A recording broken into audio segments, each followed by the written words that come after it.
মাতম। স্থানীয় এলাকার মসজিদে ঘোষণা, অমুক এলাকার নিবাসী অমুক ভাই অমুকের ছেলে অমুক দুনিয়ায় নাই।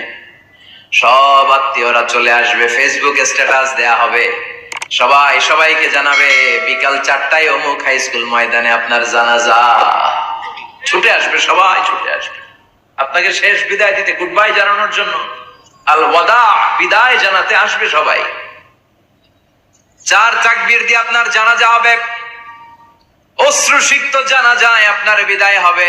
কাঠের খাটিয়ার মধ্যে করে কাঁধে তুলে আপনারে কবরে নেওয়া হবে। আগে থেকে খুঁড়ে রাখা কবরটার মধ্যে আপনারে বিছিয়ে দেয়া হবে। বাঁশের কচি দিয়ে তার উপরে মাটির চাপা দিয়ে সব চলে যাবে। ভাবেন না একবার চোখ বন্ধ করে, this is the circle of life, this is the nature of life. এটা সবার হবে, আমার হবে, আপনার হবে। এত মায়া, এত ভালোবাসা কই যাবে? কেউ থাকবে না, সবাই আপনার অন্ধকার কবরে রেখে দিয়ে চলে আসবে। উপরে বাঁশের কঞ্চি, তার উপরে মাটির চাপা, অন্ধকার আর অন্ধকার। এই অন্ধকার যেন শেষ হতে চায় না, শুধুই অন্ধকার, ঠিক কিনা? এজন্য আমাদের চলে যেতে হবে। দাদা গেল, চাচা গেল, মামা গেল, আমাদেরকেও যেতে হবে, জোরে কোন ঠিক কিনা? সব করে থাকবে, চলে যেতে হবে আমাদেরকে। এজন্য আখিরাতের কথা যেন আমাদের স্মরণ হয়। বিশ্বনবী বলতেন, নাহাইতুকুমান জিয়ারাতিল কবুর, আমি তোমাদেরকে কবর জিয়ারত করতে আগে নিষেধ করতাম, কিন্তু এখন নিষেধাজ্ঞা প্রত্যাহার করে নিলাম।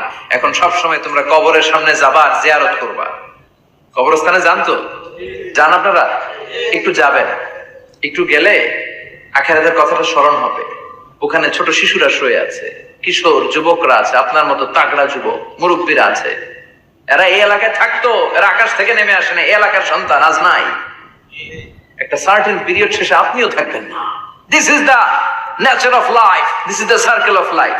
ছোট্ট শিশু হয়ে এসেছিলেন, শৈশব, কৈশোর, যৌবন, প্রৌঢ়ত্ব। আগে ছিলেন সিঙ্গেল, বিয়ে করে হয়ে গেলেন ডবল।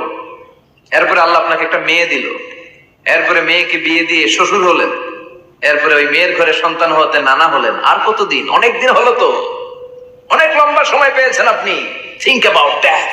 এবার যাওয়ার কথা ভাবেন, আখিরাতের সামানের কথা ভাবেন, ফিরে যেতে হবে। কি শক্তিশালী যুবক, বার্ধক্য চলে আসলে লাঠি ছাড়া চলতে পারে না। কুচকুচে কালো দাড়ি সাদা হয়ে যায়, দাড়ির শুভ্রতা, বয়সের ভার, রং ধরা যৌবন জং ধরে শেষ, ঠিক কিনা? This is the circle of life. যুবক ভাইয়েরা, এটাই জীবন, চলে যেতে হবে, কেউ থাকতে পারবে না, ঠিক কিনা? এটা রিমাইন্ডার আল্লাহ এই সূরার ভেতরে দিয়েছেন যে তোমাদেরকে ফিরে যেতে হবে। এই লোভ লালসা ছেড়ে দাও। রব্বুল আলামিন বলেন, আল্লাকুমুত তাকাসুরু হাত্তা যুরতুমুল মাকাবির। ও গোলাম, দুনিয়ার সম্পদ, লোভ লালসা তোদেরকে পাগল বানিয়ে দিয়েছে। এই লোভ পাগলামি কোনোদিন তোদের থামবে না যতদিন না তোরা কবরে ঢুকবি, ঠিক কিনা? কার কথা? আল্লাহ বললেন, দুনিয়ার সম্পদ আর লোভ আর মোহে তোমরা গাফেল হয়ে গিয়েছো। আখিরাতের কথা বেমালুম তোমরা ভুলে গিয়েছো। কিন্তু আখিরাতে তোমাদের যেতেই হবে, কবরের বাড়িতে তোমাদের ঢুকতেই হবে, ঠিক কিনা? যেতেই হবে। আমরা ভুলে যাই। আলহাকুমুত তাকাসুর, অতিরিক্ত পাওয়ার লোভ, বেশি বেশি খাওয়ার লোভ, বেশি বেশি জমানোর লোভ মানুষকে গাফেল বানিয়ে দিয়েছে। এটা মানুষের স্বভাব। আরো চাই, আরো চাই, এই স্বভাবটা আছে না নাই? দেখবেন ছোট বাচ্চারা মসজিদের দোয়া অনুষ্ঠান শেষে জিলাপি দেয় না? আগে বাতাসা দিত না, এখন কি দেয়? জিলাপি দেয়, মিষ্টি দেয়। তো মসজিদের 2-3 গেট থেকে যদি দেয়, ছোট বাচ্চারা দেখবেন এদিক দিয়ে কয়েকটা নিয়ে আবার ওই গেটে লাইন ধরে। ওর হাত হলো ছোট হাত, ওর হাত ভর্তি জিলাপি, আর নেওয়ার জায়গা নেই, এরপর আরেক জায়গায় লাইন ধরছে, আরো লাগবে, আরো লাগবে, এই আরো আরো আরো চাই। এই স্বভাবটাই মানুষকে কুড়ে কুড়ে শেষ করে দিয়েছে। এত লাগবে কেন তোমার? চাহিদার কোনো শেষ নাই। Unlimited demand of human being. যার আছে বেশি তার চাই বেশি। যার সাইকেল আছে তার হুন্ডা চাই, হুন্ডা আছে তো প্রাইভেট কার চাই, প্রাইভেট কার আছে তো প্লেন চাই, প্লেন আছে তো হেলিকপ্টার চাই, হেলিকপ্টার আছে তো ওইটা চাই, ওইটা আছে তো সেটা চাই, ঠিক কিনা? এলাকার মেম্বার যে হয়েছে চেয়ারম্যান হতে চায়, আছে না নাই? চেয়ারম্যান সাহেব এমপি হতে চায়, আছে না নাই?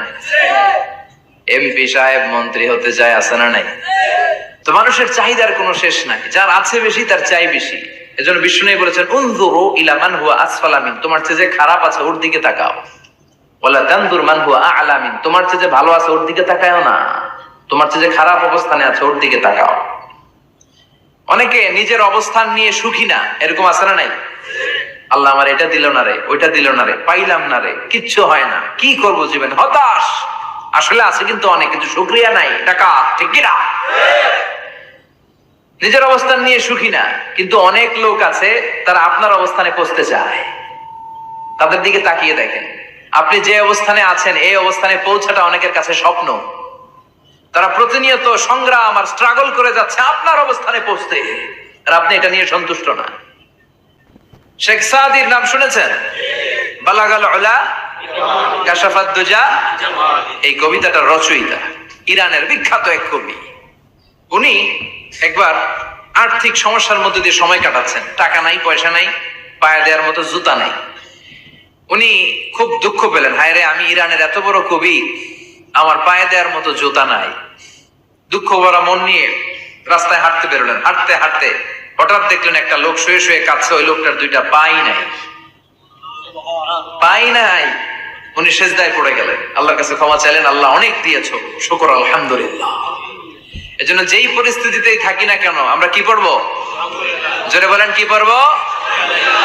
এজন্য আল কানাতু মিনাল ইসলাম, অল্পে তুষ্ট থাকার নাম হলো ইসলাম। সম্পদ লাগবে কিন্তু সম্পদের পাহাড় লাগবে না, ঠিক কি না?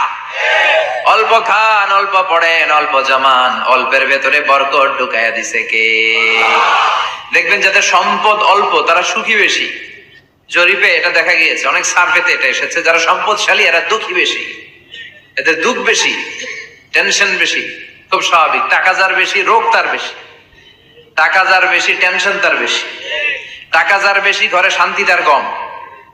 আছে না নাই? ঘরের ভেতরে অশান্তি, ছেলে কথা শোনে না, ছেলে টানে গাঞ্জা, মেয়ে করে পরকিয়া। আছে না নাই? স্ত্রী কথা শোনে না, ভালোবাসা নাই, ঘরটা জাহান্নামের টুকরা। রোগ বালাই, এক একটা হসপিটাল বিল পরিশোধ করতে মাসে 5 লাখ 10 লাখ। আছে না নাই? কিছু খেতে পারে না, ডাক্তার একেবারে ডায়েট মেনু বেঁধে দিয়েছে। ডায়েট, ভেরি ডায়েট মেনু, এটা এটা এটা এটা কিছুই খাবেন না, শুধু গরু খাবেন না, খাসি খাবেন না, চিংড়ি খাবেন না, খালি ঘাস খাবেন, ইচ্ছে মতো ঘাস খাবেন, মানে ঘাস জাতীয় যত আইটেম আছে সব খাবেন, শাক খাবেন, সবজি খাবেন, সালাদ খাবেন, গরু, চিংড়ি, মুরগি, গোশত, ইলিশ কিছু খেতে পারে না। তাহলে রোগ বেশি, খাওয়ার মজা নাই, ঘরে সাংসারিক শান্তি নাই, খালি ব্যারাম আর ব্যারাম, ঠিক কিনা? কিন্তু সম্পদের পাহাড় গড়েছে। আর অল্প যারা খায়, অল্প পড়ে, রিক্সাওয়ালা, কুলিওয়ালা, অল্প বেতনের চাকরি, কিন্তু হক হালালি মেনে চলে, দেখবেন শান্তি আছে অনেক। হ্যাঁ, বাসা ভাড়া দেয়, ফ্যামিলি চালায়, বাচ্চাদের স্কুল বিল, এরপরও মাস শেষে 1-2 হাজার টাকা হাতে থেকে যায়। আর ওর প্রতি মাসে 10 কোটি টাকা ইনকাম, তারপরও ব্যাংকের ঋণ আছে না নাই? সুখ কারে বলে? কিভাবে আপনি সুখকে ডিফাইন করবেন? সুখ তো টাকায় কিনা যায় না, শান্তি টাকা দিয়ে হয় না, শান্তি দেওয়ার মালিক কে? শান্তি আছে অল্প খেয়ে শুকর করার মধ্যে, শান্তি আছে আলহামদুলিল্লাহর মধ্যে। চিল্লায় বলেন ঠিক কিনা? এজন্য অল্প খাবো, অল্প পড়বো, অল্প জামাবো, অল্পের ভেতরে বরকত দিয়েছে কে? দেখেন ধনী ভাইরা খেতে পারে না, কিন্তু রিক্সাওয়ালার কি সমস্যা হয়? রিক্সাওয়ালারা সব খেতে পারে, কুলিওয়ালা, দিন মজুর, এরা একেবারে স্লিম সুঠাম দেহি, মেদহীন পেট, পেটে কোনো মেদ নাই, ভুড়ি নাই। আর কোটিপতিদের মেদ আছে না নাই? এত বড় বড় পেট, ঠিক কিনা? আমাদেরও পেট আছে, তবে হালাল পেট, এটা হারাম টাকা দিয়ে এই ভুড়ি বানাই নাই আমরা। ছেলে বলেন ঠিক কিনা? রিক্সাওয়ালা, কুলিওয়ালা নিজেও নামাজ পড়ে, বউও নামাজ পড়ে, বাচ্চাটাও নামাজ পড়ে, রিক্সা চালায় আর জিকির করে লা ইলাহা ইল্লাল্লাহ, লা ইলাহা ইল্লাল্লাহ মুহাম্মাদুর রাসূলুল্লাহ সাল্লাল্লাহু। সুখ আর শান্তি, তাদের ঘরে সুখ। ধনী কোটিপতি, ভিআইপি, সিআইপিস, এদের রাতে ঘুম নাই, 1 ঘন্টা ঘুমানোর জন্য 4টা ট্যাবলেট খাওয়া লাগে, এরকম আছে না নাই? কিন্তু ঘুমের জন্য যে ট্যাবলেট খাওয়া লাগে রিক্সাওয়ালা এটা জানেই না। ওর যেখানে রাইত ওইখানেই, ওর মাথা বিছনায় লাগতে দেরি, ওর ঘুম আসতে দেরি হয়, ওর ঘুমে নাকের ডাকের আওয়াজে ট্রাকের ইঞ্জিনও ফেল। সুবহানাল্লাহ পড়েন। এজন্য অনেক বেশি সম্পদের পাহাড় করা লাগবে, এই চিন্তা যেন আমাদের মাথায় না আসে। চিল্লায় বলেন ঠিক কিনা? এজন্য রব্বুল আলামিন বলেন, আল্লাকুমুত তাকাসুরু হাত্তা যুরতুমুল মাকাবির। বেশি বেশি সম্পদ উপার্জনের আকাঙ্ক্ষা তোমাদেরকে আখিরাত থেকে গাফেল বানিয়েছে। এই গাফলতি কশিন কালেও তোমাদের কমবে না যতক্ষণ না তোমরা কবরে ঢুকবা। হাত্তা যুরতুমুল মাকাবির, মাকবারাতুনের প্লুরাল মাকাবির, যতক্ষণ না কবরে না ঢুকবা, কবরস্থান তোমার আবাসস্থল না হবে, ততক্ষণ পর্যন্ত এই চাই চাই মানসিকতা কমবে। মানুষের স্বভাব হলো আরো চাই, আরো চাই, আরো চাই করে ফকিরেরা। কারা? ইয়া আইয়ুহান নাসু আনতুমুল ফুকারাউ ইলাল্লাহ ওয়াল্লাহু হুয়াল গানিয়ুল হামিদ। সুবহানাল্লাহ পড়েন। আল্লাহ ডেকে বললেন, গোলাম আনতুমুল ফুকারা ইলাল্লাহ, তোমরা সবাই ফকির, ধনী হলো একজন, তিনি কে? আল্লাহ শুধু ধনী, আর মানুষের স্বভাব হচ্ছে আরো চাই, আরো চাই। ওর 2 তলা বিল্ডিং, আমার 3 তলা লাগবে। ওর 2টা গাড়ি আছে, আমার 3টা লাগবে। আছে না নাই? বিশ্বনবী বললেন, কিয়ামতের আগ দিয়ে মানুষের মধ্যে আকাঙ্ক্ষায় প্রতিযোগিতা বেড়ে যাবে, প্রতিযোগিতামূলক টেন্ডেন্সি। কার চেয়ে কে বড় হতে পারে, কার চেয়ে কে বেশি টাকার পাহাড় বানাতে পারে। আছে না নাই? বিশ্বনবী বললেন, ওয়া আনতারাল হুফাতাল উরাতাল আলাতা রিয়া আশ-শাইয়াতা তাওয়ালুনা ফিল বুনিয়ান।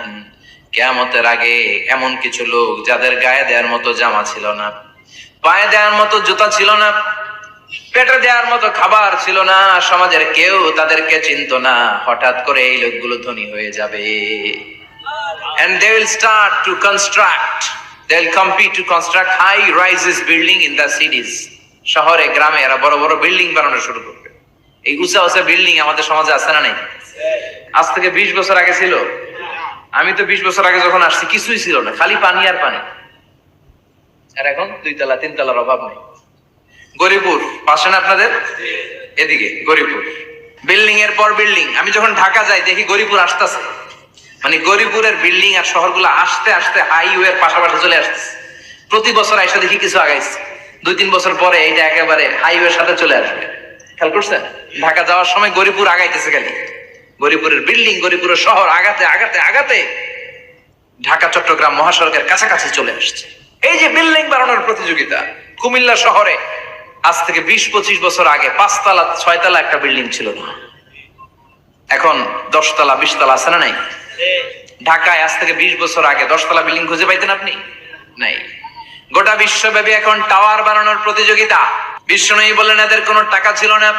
পৃথিবীর সবচেয়ে বড় টাওয়ার এখন আরব দেশে, এদের কোনো টাকা ছিল না। আরব দেশের সৌদি আরব, কাতার, কুয়েত, বাহরাইন এখন স্বর্ণ আর তেলের খনি পেয়ে আল্লাহরে ভুলে যায়। এদের খাওয়ার মতো কিছু ছিল না। এদেরকে আমার দাদারে শুনতাম বলতো কাবলিওয়ালা বলতো। কি বলতো? এদেশে আসতো জায়নামাজ, তসবি ছড়া, খেজুর টেজুর বিক্রি করার জন্য। এরা জেলে পাড়ার লোক ছিল। আরব সাগরের তীরবর্তী এলাকার মানুষ, সাগরের মাছ মেরে এরা জীবন ধারণ করতো। আল্লাহ এদেরকে তেলের খনি দিলেন, গ্যাসের খনি দিলেন, এখন তারা বড় বড় টাওয়ার বানায়। আছে না নাই? বুর্জ আল খলিফা, কি উঁচা বিল্ডিং, 828 মিটার উঁচু। জেদ্দা আছে 1000 মিটার উঁচু কিংডম টাওয়ার। তাইওয়ানে আছে তাইপেডাং টাওয়ার 101 তলা। মালয়েশিয়া আছে পেট্রোনাস টুইন টাওয়ার 88 তলা। চায়নাতে আছে সাংহাই টাওয়ার, একটার পর একটা টাওয়ার। প্রতি বছর অ্যানাউন্স করতেছে যে ওদেরটা আছে আমাদেরটা বড় বানাবো। কাতার কয় ওরা বানাইলে আমরা পারবো না কেন, আমরা বানাবো আরো বড়।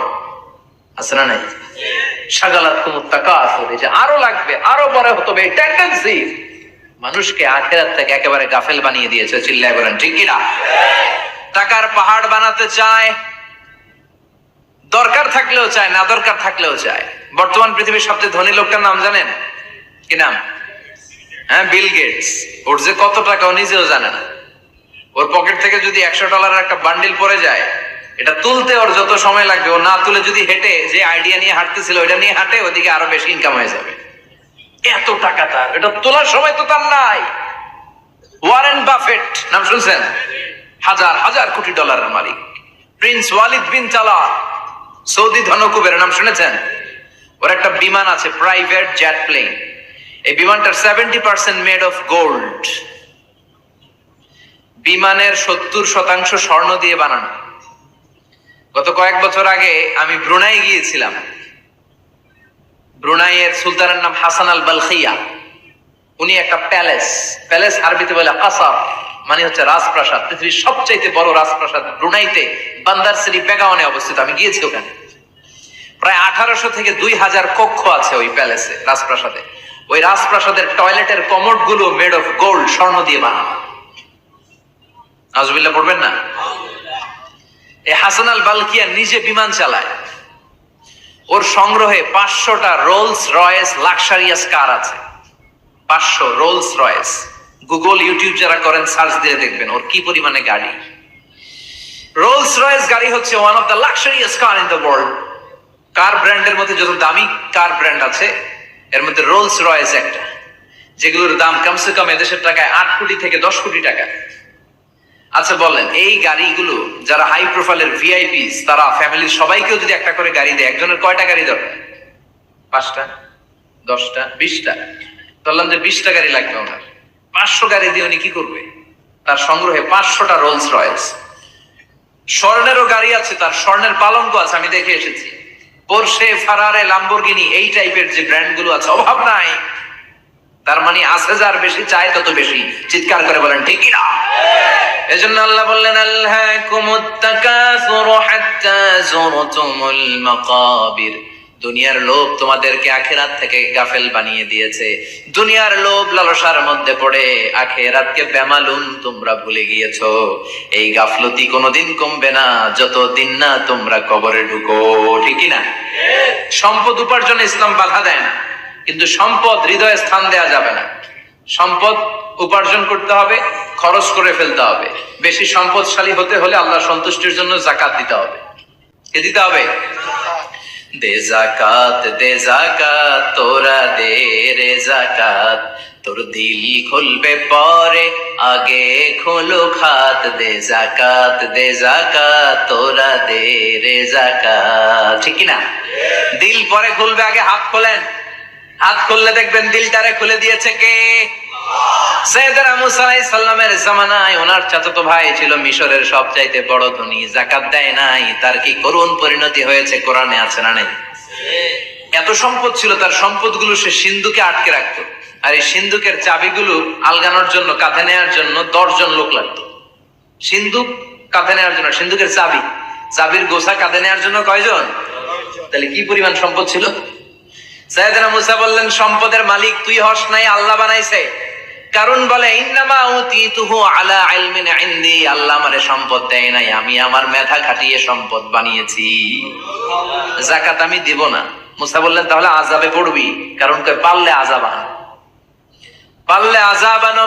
আল্লাহ বললেন ফাখাসাফনা বিহি ওয়া বিদারহিল আরদ, ও মুসা নিরাপদ দূরত্বে চলে যাও, এখনই ভয়ঙ্কর ভূমিকম্প হবে, আযাব দেব। কারণ সহ কারণের সব সম্পদ আমি জমিনের ভেতরে ঢুকাইয়া দেব। আমি নিজে কারণের বাড়ি দেখে এসেছি। মিশরের রাজধানী কায়রো থেকে প্রায় 150 কিলো দূর একটা জেলা আছে, ফায়ুম জেলা। ওইখানে কারুনকে আল্লাহ তার সব সম্পত্তি সব মাটিতে দাবিয়ে দিয়েছেন। দাবাতে দাবাতে হাঁটু পর্যন্ত যখন কারুন জমিনে দেবে যায়, ভাবছে উঠে যাবে। কোমর পর্যন্ত যখন মাটির মধ্যে দেবে যায়, ভাবছে উঠতে পারবে। গলা পর্যন্ত যখন দেবে যায়, হাত তুইলা কয় আমি ঈমান আনলাম। ও মুসা, সব সম্পদ তোর আর তোর আল্লাহর লইয়া যা, খালি আমারে বাঁচা, আমারে। সব গাদ্দারদের একই পরিণতি। ফেরাউনরেও যখন আল্লাহ লোহিত সাগরে পানি খাওয়াতে খাওয়াতে পেটটা এত বড়, হাত তুইলা কয় আনা মিনাল মুসলিমিন, আমি মুসলমান, আমি ভালো মানুষ। আল্লাহর কোরআন সাক্ষী, সে বলেছে আনা মিনাল। বনি ইসরাইলরা যে আল্লাহরে মানে, আমিও তারে মানি, আমিও আল্লাহর দলের একনিষ্ঠ কর্মী। আর পানি খাইতে পারি না, আল্লাহ বাঁচাও। আল্লাহকে আরো খা। শেষ, ফেরাউন শেষ, নমরুদ শেষ, কারুন শেষ। পুরো সম্পদ সহ আল্লাহ কারুনকে জামিনের ভেতরে দাবিয়ে দিলেন। এজন্য সম্পদ যাদের বেশি, যাকাত দেওয়ার দরকার আছে না নাই? দারিদ্রতা বিমোচনের জন্য যাকাত দিবেন। যাকাতের শাড়ি লুঙ্গি এইভাবে না, অনেকে কিন্তু দেয় জাকাতের শাড়ি, জাকাতের লুঙ্গি, জাকাতের গামছা, এরকম ডাকাইত আছে না নাই? বাংলাদেশে এমনও হয়েছে জাকাতের শাড়ি দিবে বলে সে পত্রিকায় নিউজ করেছে, আর ওই শাড়ি আনার জন্য শাড়ি দিবে 5000 মানুষ, এসেছে 5 লক্ষ। পদপৃষ্ঠ হয়ে 11 জন নারী এক জায়গায় মারা গিয়েছে। কিয়ামতের দিন আল্লাহ বিচারের কাঠগড়ায় এই বিজনেস ম্যাগনেটকে দাঁড়িয়ে সেদিন জিজ্ঞাসা করবে যে কেন তুই এদেরকে কষ্ট দিয়েছিলি, চিল্লা এখন ঠিক কিনা? এদের মৃত্যুর দায়ভার এই শিল্পপতি এড়াতে পারবে না। যাকাতের শাড়ি, যাকাতের লুঙ্গি বিতরণের জন্য আল্লাহ তোমারে ধনী বানায় নাই। ধনীদের দায়িত্ব হলো গরিবের হাতে সম্পদ পৌঁছে দেয়া। ওফি আমওয়ালিহিম হাক্কুন লিসাইলি ওয়াল মাহরুম। গরিব আমার কাছ থেকে সম্পদ আর যাকাত নিয়ে সে আমার প্রতি করুণা করেছে, আমি যাকাত দেই বলে আমি কোনো দয়া দেখাই নাই। কথা বুঝতে পেরেছেন? আইডিয়াটা ক্লিয়ার করে নেন। যাকাত দেয়া আমার জন্য কি? কথা বলেন, ফরজ। আর যে যাকাত নেয় তার জন্য যাকাত খাওয়া কি ফরজ? আমি গরিব মানুষ, আমি যাকাত খাবো না, না খাইয়া থাকুম, রোজা রাখুন। কথা কন, আমার যে যাকাত নেওয়া লাগবে এমন কোনো কথা নেই, কিন্তু আমি যে ধনী আমার দিতেই হবে, এটা ফরজ। তার মানে আমি দিয়ে আমি দয়া করি নাই, ও নিয়ে আমারে বাঁচাইয়া দয়া করে গেছে। চিৎকার করে বলো ঠিক কিনা? ইসলাম বলে রাস্তার এক পাশে পাঁচতলা আর এক পাশে গাছতলা, এটার নাম ইসলাম না। ওফি আমওয়ালিহিম হাক্কুন লিসাইলি ওয়াল মাহরুম। খেটে খাওয়া মানুষ, সুবিধা বঞ্চিত মানুষদের দ্বারে যে তুমি যাকাতের টাকা পৌঁছে দাও। যাকাতকে ফরজ করা হয়েছে দারিদ্রতা বিমোচনের জন্য। আপনি শাড়ি লুঙ্গি দিলে কি হবে? ওরে শাড়ি দিচ্ছেন দুপুরে, রাত্রে বেলা ও আরেক জায়গায় লাইন ধরে আছে, বিরিয়ানির প্যাকেট দিতেছে ওইখানে। কথা কন, সারাটা বছর ও যাকাতের টাকা নেবে, ওর কিচ্ছু হবে না। বরং এমন কিছু তাকে করে দিতে হবে যেটা দিয়ে সে ফ্যামিলি লিড করতে পারে। একটা সিএনজি কিনে দেন, ওই ফ্যামিলিতে কোনো যুবক থাকলে সিএনজি চালায়া, অটো চালায়া ফ্যামিলিটারে চালাবে। একটা টঙের দোকান করে দেন, চায়ের দোকান, চা বিক্রি করে ফ্যামিলিটারে চালাবে। অস্ট্রেলিয়ান একটা গাই কিনে দেন, গরুর দুধ বিক্রি করে তার ফ্যামিলি চলবে। কিংবা মাছের একটা খামার করে দেন, মুরগির খামার করে দেন, ঠিক কিনা? ওমরে ফারুক বলতেন এমন ভাবে যাকাত দাও যাতে করে যাকে যাকাত দিয়েছে জীবনে কোনোদিন সেজন্য আর কারো কাছে যে হাত পেতে যাকাতের জন্য দাঁড়িয়ে না থাকে। এই বিধানটা কার? এজন্য আল্লাহ বললেন আলহাকুমুত তাকাসুরু হাত্তা যুরতুমুল মাকাবির। দুনিয়ার লোভ লালসা তোমাদের কমবে না যতদিন না তোমরা কবরে ঢুকো। কার কথা? চিল্লায় বলেন কার? এজন্য দুনিয়ার প্রতি যে আমাদের লোভ, এটা কি বাড়াইতে হবে না কমাইতে হবে? এই দুনিয়ার জীবন এটা ক্ষণিকের। আমাল হায়াতুদ দুনিয়া ইল্লা মাতাউল গুরুর। এটা ভোগের সামগ্রী, আজ আছে কাল না, এটা হাতের ময়লা। দুনিয়ার এই জীবনের দৃষ্টান্ত হচ্ছে 4টা স্বর্ণের টুকরা আর 3টা লাশের মতো। স্বর্ণের টুকরা 4টা, চিৎকার করে বলেন তো কয়টা? লাশ 3টা, জোরে বলেন কয়টা? অনেক অনেক আগের যুগের 3জন যুবক জীবিকার তাগিদে তারা বের হয়েছে কর্মসংস্থান করে খাবে। প্রতিমধ্যে তারা গুপ্তধন পেয়েছে, স্বর্ণের বার পেয়েছে, তো বড় বড় 4টা পেয়ে তারা মহা খুশি। আমাদের আর কাজ করা লাগবে না, এগুলো বেচে আজীবন খাবো, সুখে থাকবো। তো 3জন মিলে বললো 4টা স্বর্ণের টুকরা 3জনের মধ্যে ভাগ করে দেওয়ার আগে একজন এক কাজ কর, বাজার থেকে কিছু রুটি নিয়ে আয়, খুব ক্ষুধা লেগেছে, খেয়ে নেই। একজনরে রুটি আনতে পাঠিয়ে 2জন মিলে ভাবে ওইটারে যদি মেরে ফেলতে পারি তাহলে তো তোর আর আমার মধ্যে কোনো ঝামেলা নাই। স্বর্ণের টুকরা কয়টা? তুই নিবি 2টা, আমি নেব 2টা। আর যেটারে রুটি আনতে পাঠাইছে ওইটা মনে মনে ভাবতেছে রুটির মধ্যে বিষ মিশাই নিয়ে যাব। কি মিশাবো? বিষ খাইয়া ওইটা শেষ, সবগুলো আমার। বিষ মিশাই নিয়ে আসছে, আর আগের পরিকল্পনা অনুযায়ী এই 2জন মিলে তাকে নৃশংসভাবে হত্যা করেছে। হত্যার পরে কয় প্রচন্ড ক্ষুধা লাগছে, লো আগে খাইয়া লই। 2জন মিলে বাজার থেকে আনা বিষ মাখানো রুটি খেয়ে ওই 2টাও শেষ। স্বর্ণের জায়গায় স্বর্ণ পড়ে আছে, স্বর্ণগুলো নেয়ার মতো মানুষ আর নাই, ঠিক কিনা? এজন্য মানুষের এই চাহিদা কমবে না। বিষ্ণু বলেন লাউ আন্না লিকুল্লি ইবনে আদম ওয়াদিয়ান মিন যাহাব আহাব্বা আই ইয়াকুনা ইলাইহি ওয়াদিয়ান। আল্লাহ প্রত্যেককে, আমাদের প্রত্যেককে যদি একটা করে স্বর্ণের পাহাড়ের মালিক বানিয়ে দেয়। কয়টা করে পাহাড় দেখছেন কোনদিন? কই দেখছেন? চিটাং গেছিলেন? এই চট্টগ্রামে গেলে দেখা যায় কি পাহাড়। এই একটা পাহাড় স্বর্ণের, এক একটা স্বর্ণের পাহাড়ের মালিক যদি আমাদের এক একজনকে বানায় দেওয়া হয়, এরপর আমরা যাবো আরেকটা স্বর্ণের পাহাড়ের মালিক কেমন করে হওয়া যায়। আচ্ছা বলেন তো, একটা স্বর্ণের পাহাড় আমার 14 পুরুষ বিক্রি করে খাইলেও শেষ করতে পারবো এটা? তো আরেকটা কেন লাগবে আমার? ওয়ালাই আমলা আফাহু ইল্লা তুরাব। বিষ্ণু বলেন কবরের মাটি যতক্ষণ না তোর মুখে না ঢুকবে তোর এই চাওয়া চাওয়া খাই খাই স্বভাব বন্ধ হবে না। এজন্য আল্লাহ বললেন আলহাকুমুত তাকাসুরু হাত্তা যুরতুমুল মাকাবির। দুনিয়া তোমাদেরকে গাফেল বানিয়ে দিয়েছে, গাফলতি কমবে না যতদিন না কবরে ঢুকো। কবরে ঢুকা লাগবে, কবরে ঢুকা লাগবে না? কবরে আমাদেরকে যেতেই হবে, যেখানেই থাকেন। কবরের প্রশ্ন আছে না নাই? অনেকে বলে হুজুর বিমান হামলায় মারা গিয়েছে, বিমান জ্বলে পুড়ে ছাই হয়ে গিয়েছে, তার কবর কোথায়? তার আত্মাটা যেখানে আছে ওই জায়গায় প্রশ্ন আছে না নাই? অনেকে বলে হুজুর সাগরের মধ্যে পড়ে মারা গিয়েছে, তিমি মাছ খেয়ে ফেলেছে, তার কোনো অস্তিত্ব নাই, কিন্তু তার রুহুটা আছে না নাই?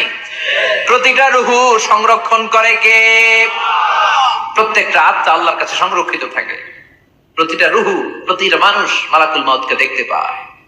আপনিও দেখবেন, আমিও দেখব। মুমিনদের কাছে এসে মালাকুল মাউত একজন যুবকের বেশে সাদা ধবধবে জুব্বা পরে সুগন্ধি মেখে মুমূর্ষু ব্যক্তির শিয়রে বসে বসে বলে, ইয়া আইয়াতুহান নাফসুল মুতমাইন্নাহ, হে প্রশান্ত আত্মা, উখরুজি ইলা মাগফিরাতিল্লাহি ওয়া রিদওয়ানি, আল্লাহর ক্ষমা আর দয়ার দিকে বের হয়ে আসো। বলা মাত্রই মুমিনের আত্মাটা স্মুথলি বের হয়ে আসে। কাফান মিন আকফানিল জান্নাহ, হানুত মিন হানুতিল জান্নাহ, জান্নাত থেকে আনা সুগন্ধি কাফনের মধ্যে পেঁচিয়ে তিনি রূহটাকে নিয়ে ইল্লিনে চলে যায়। সরাসরি দেখে মালাকুল মাউতকে। আর যারা ইসলাম বিরোধী, কোরআন বিরোধী, তাদের সামনে এসে মালাকুল মাউত ত্রাস সৃষ্টি করে। আগে ধমক। হাইওয়েতে মাঝে মাঝে ডাকাতি হয় না? বাসগুলোর মধ্যে যখন ডাকাতি হয়, বাসে থাকে 50 জন, ডাকাত ঢুকে 5 জন, এই 5 জনের ভয়ে সবগুলো পেশাব করে দেয়। কারণ ত্রাস সৃষ্টি করে। এসেই চাইনিজ কুড়াল দিয়ে আগে কুবায় দেয় 4-5 জন। রক্ত দেখে কি দেওয়ার সব আগে রেডি করে রাখে। মালাকুল মাউত এসে কাফের নাস্তিক মুশরিকদের সামনে সেরকম একটা ত্রাস সৃষ্টি করে, ভয়ে লোকটা কাঁপতে থাকে। ওর কাছে ভদ্র ভাষায় কথা বলে না, সুন্দর জামা পরে আসে না, কালো কুচকুচে চেহারা, ভয়ঙ্কর একটা রূপ নিয়ে, আকৃতি নিয়ে ইসলাম বিরোধীদের মাথার সামনে আসে, দুর্গন্ধযুক্ত চেহারার দেহ নিয়ে ধমক দিয়ে বলে, ও পাপাত্তা, ইয়া আইয়াতুহান নাফসুল খাবিসা উখরুজি ইলা গাদাবিল্লাহ, হে পাপাত্তা, আল্লাহর রাগ, ক্রোধ আর গজবের দিকে বের হয়ে আয়। মুমিনের আত্মা বলার সাথে সাথে যেমনি মুমিনের দেহ থেকে বের হয়ে জান্নাতি কাফনের ভেতরে ঢুকে, কাফেরদের আত্মাও কি এরকম তাড়াতাড়ি বেরোতে চায় নাকি? কাফেরদের আত্মা বেরোতে চায় না। ডানে দৌড়, বায়ে দৌড়, সামনে দৌড়, পেছনে দৌড়, আহা দৌড়াদৌড়ি করে। মালাকুল মাউত এটাকে টেনে হিচড়ে, একটা জীবিত ছাগলকে জবেহ না করে, জবাই না করে, তার চামড়া উল্টা দিকে টেনে হিচড়ে বের করলে ছাগলটা যত কষ্ট পায়, এর সে কমসে কম 70 গুণ বেশি কষ্ট দিয়ে কাফের মুশরিক আর গাদ্দারদের রূহ কবজ করা হয়। আল্লাহ এই পরিস্থিতি থেকে তুমি আমাদের বাঁচাও। মুমিনদের রূহ যেমনি কবজ হয়, ওইভাবে রূহ কবজের ব্যবস্থা করে দিও। ইমানের মৃত্যু নসিব করে দিও, শাহিদি মৃত্যু নসিব করে দিও। আমাকে শহীদ করে সেই মিছিলে শামিল করে নিও, যে মিছিলের নেতা মীর হামজা খোবায়েবে খাব্বাব, আল্লাহর কাছে ছিল অতি প্রিয়, শামিল করে নিও। আমাকে শহীদ করে সেই মিছিলে শামিল করে নিও। পড়েন আমিন। আরো জোরে পড়েন আমিন। তার মানে বিমান দুর্ঘটনায় হোক, কিংবা লঞ্চ ডুবিতে হোক, কিংবা আগুনে পড়ে হোক, কিংবা আত্মঘাতী হামলায় হোক, যে যেখানেই মারা যায়, কবরের 3টা প্রশ্ন তার জন্য আছে না নাই? ইসলাম বিরোধীদের জন্য প্রশ্ন 3টা, আপনারা যারা মুমিন তাদের জন্য 4টা, আপনাদের জন্য একটা বেশি। আলহামদুলিল্লাহ কোন? কবরে এসে প্রথম প্রশ্ন করবে, মুনকার নাকির যখন চলে আসবে, 40 কদম যখন আত্মীয় স্বজনরা লাশটাকে কবরের মধ্যে দিয়ে 40 কদম চলে যায়, তখনই ফেরেশতা চলে আসে। শেষ, সব শেষ। এসেই পরীক্ষা শুরু। মার রব্বুক, তোর রবের নাম কি? চিল্লায় বলেন, আমাদের রবের নাম কি? আমরা বলবো রব্বি আল্লাহ, আল্লাহ আমারে রব। দমে দমে তনু মনে তারি অনুভব। পড়েন, আল্লাহ আমারে রব। তোমার দুনিয়াতে আমি যেদিকে তাকাই, অথই নিয়ামতে ডুবে আছি সবাই। পাখপাখালির গানে শুনি তসবিহ কল রব, তসবিহ কল রব। আল্লাহ আমারে রব। প্রথম প্রশ্ন, তোমার রব কে? আমরা বলবো আমাদের রব আল্লাহ। দ্বিতীয় প্রশ্ন, ওমা দীনু, তোমার ধর্মের নাম কি? আমরা কি বলবো? তৃতীয় প্রশ্ন, বিশ্বনবীর চেহারা দেখিয়ে বলা হবে আতারিফু হাদার রাজুল, এই লোকটারে চিনো নাকি? আমরা বলবো চিনি, আমাদের প্রাণের নবী, ঠিক কি না? চাঁদের চেয়ে সুন্দর তুমি নবী আমার কমলিহি ওয়ালা, দু জাহানের বাদশাহ তুমি প্যারা নবী সাল্লে আলা, চাঁদের চেয়ে সুন্দর তুমি নবী আমার কমলিহি ওয়ালা, ঠিক কি না? তিনটা প্রশ্নের যথাযথ উত্তর যখন দিয়ে দিলেন, আপনার জন্য অতিরিক্ত আরেকটা প্রশ্ন করা হবে, ওয়ামা ইলমুক, তোমার নলেজ কি? তিনটা প্রশ্নের উত্তর যে তুমি করতে পারলা, কিভাবে পারলা, কেমনে জানলা? নকল করে বলছো নাকি জেনে বুঝে আসছো? নকল হয় না? নকল হয়। এখন মনে হয় এগুলো একটু কমছে। একটা সময় ছিল অনেক নকল হইতো। পাঞ্জাবের ভিতরে নকল, পকেটে নকল, টুপির ভিতরে নকল, মৌজার ভিতরেও নকল। এমনকি মেয়েরাও নকল করে পরীক্ষার হলে, আছে না নাই? স্কেলের মধ্যে লিখে নিয়ে যায়, হাতের মধ্যে লিখে নিয়ে যায়, ওড়নায় লিখে নিয়ে যায়, কাপড়ে লিখে নিয়ে যায়, আছে না নাই? ফেরেশতারা বলবে নকল করছো নাকি? কেমনে জানলা? তিনটা প্রশ্নের উত্তর তুমি কেমনে বললা?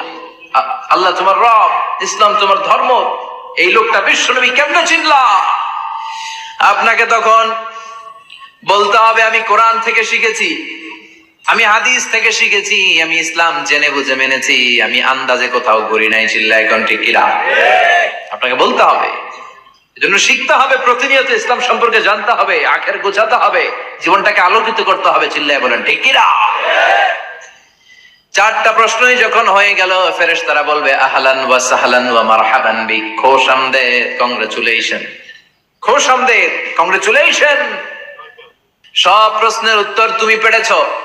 ফায়ুফসাহু লাহু কবরুহু ৭০ যিরান, আপনার কবরটারে ৭০ হাত লম্বা করে দেয়া হবে। ওয়া ইফতাহু লাহু বাবুন ইলাল জান্নাহ, আপনার কবর থেকে জান্নাতের দিকে দরজা খুলে দেয়া হবে। ওয়া ইউলবাসু মিন লিবাসি আহলিল জান্নাহ, জান্নাতের দুইটা রেশমি কাপড়ের পোশাক এনে আপনারে পরিয়ে দেয়া হবে। আর বলা হবে নাম কানাউমিল আরুস, ঘুমাও, sleep, you should get some sleep now, তোমাকে লম্বা সময় পাড়ে দিতে হবে, ঘুমাও। কানাউমিল আরুস, যেমনি বর বাসর রাতে আরামসে ঘুম দেয়, বাসর রাতে যেমনি বর কনেকে নিয়ে মধুর ঘুম দেয়, তুমিও ঘুমাও, কেউ তোমার ঘুম ভাঙবে না। কিয়ামতের জন্য ইসরাফিলের সিংহায় যে ফুৎকার আছে, ওই ফুৎকার ছাড়া কোনো কিছুই তোমার ঘুম ভাঙাতে পারবে না। আলহামদুলিল্লাহ পড়েন। আল্লাহ আমরাও যেন চারটা প্রশ্নের উত্তর দিয়ে লম্বা একটা ঘুম দিতে পারি, পড়ে না আমিন। ওয়া আম্মাল কাফির ওয়া আহলুশ শিমাল, আর ইসলাম বিরোধী যারা, তাদের সামনে আসবে মালাকান আসওয়াদান আজরাকান, কৃষ্ণ বর্ণের দেহ, নীলাভ বর্ণের দুটো চোখ, গায়ের রং কালো, চোখের রং নীল। দেখতে কেমন লাগে? আলিফ লাইলার ভূতের মতো। তখন গায়ের রং কালো, চোখের রং নীল। ফেরেশতা দুইটা আসবে, এসে ত্রাস সৃষ্টি করবে, এসে বলবে বল তোর রবের নাম কি? আমার রব্বুক। মুশরিক, কাফের, নাস্তিক এরা বলবে আমি জানি না আমার রবকে, আমি জানি না, আমি তো আজীবন শুধু চেয়ার করেছি, মদ খেয়েছি, আমি ধর্ষণে সেঞ্চুরি করেছি দুনিয়ার বুকে, আমি টেন্ডারবাজি করেছি, চাঁদাবাজি করেছি, আমি মাস্তানি করেছি, আমার দাপটে এলাকার ইসলাম প্রিয়রা বাসায় ঘুমাতে পারে না।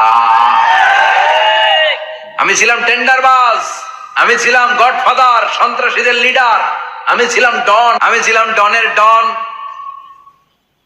আমি ছিলাম মাস্তান, রংবাজ, রব টপ কি আমি তো জানি না। লাত্রি লাত্রি আমারে জিজ্ঞেস করো না। আবার প্রশ্ন করা হবে ওয়ামা দীনুক, তোর ধর্মের নাম কি? বলবে লা আদরি, আমার কোনো ধর্ম নাই, আমার কোনো ধর্ম নাই, আমি শুধু মৌজ মাস্তিতে ছিলাম, আমি আনন্দ ফুর্তি করেছি, ইসলাম নিয়ে আমার মাথা ব্যথা ছিল না, আজীবন ইসলামরে আমি বাস দিয়েছি। চিল্লায় বলেন ঠিক কিনা? ইসলাম বিরোধীদের সাথে ছিল আমার চলাফেরা, আমার সব সাঙ্গ পাঙ্গ ছিল গুন্ডা বদমাশ, ইসলাম বিরোধী। রব কি, ইসলাম কি, এগুলো আমি জানি না। আমার এগুলো জিজ্ঞেস করো, ধর্ম কি আমি জানি না, আমি কিচ্ছু মনে করতে পারছি না। ৩ নম্বর প্রশ্ন করা হবে আতারিফু হাদার রাজুল, দেখো তো এই লোকটারে চিনো কিনা? কয় না, চিনি না, তবে মনে হয় এই লোকটারে দুনিয়ার বুকে আমি গালি দিতাম, এই লোকটার বিরোধিতা করতাম, ব্লগের মধ্যে এই লোকটার ব্যাপারে কুৎসা রটনা করতাম, এই লোকটার কার্টুন বানিয়ে আমি হিংসা ছড়িয়ে দিতাম, এই লোকটার ব্যাপারে আমি এলাকার মধ্যে অপপ্রচার চালাতাম।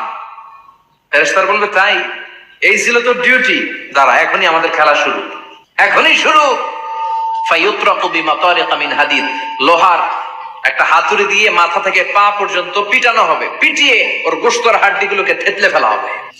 ওয়ায়ুকালু লিল আরদি ইলতাইমি, কবরের দুই পাশের মাটিরে বলা হবে এবার দুই দিক থেকে তোরা চাপ দে, চাপ দেয়া হবে, ধাক্কা ধাক্কি করেও সে সুবিধা করতে পারবে না। মাটি আস্তে আস্তে আস্তে আস্তে দেহের দুই দিকে লেগে এমন জোরে দুইটা চাপ দিবে, ফাতাখতালিফা আতলাউহু, তার ডান পাশের পাজরের হাড্ডি বাম দিকে ঢুকে যাবে, বাম দিকের হাড্ডি ডানে চলে যাবে। বিষ্ণুই বললেন এই হাতুড়ি দিয়ে পিটানোর শাস্তি, কবরের চাপ দেওয়ার শাস্তি চলতেই থাকবে হাত্তাল কিয়ামা, কিয়ামত পর্যন্ত। আল্লাহ এই কবরের শাস্তি থেকে আমাদের বাঁচাও। আমরা এই আযাব পেতে চাই না, আমরা যেন ঠিকভাবে কবরের 4টা প্রশ্নের উত্তর করে দিয়ে লম্বা ঘুম দিতে পারি। আল্লাহ তুমি তৌফিক দাও। এজন্য আল্লাহ বললেন গোলাম দুনিয়া নিয়ে পাগল হয়ে থেকো না, এই দুনিয়ার জীবন আসল জীবন নয়, আসল জীবন হলো কবরের জীবন। জোরে বলেন ঠিক কিনা? এই জন্য মাঝে মাঝে কবরে যাবেন, কবরস্থানে দাঁড়িয়ে চিন্তা করবেন এই জায়গায় আমারও আসতে হবে। দিন যাবে, রাত আসবে, বৃষ্টি হবে, শীত আসবে, কেউ আমার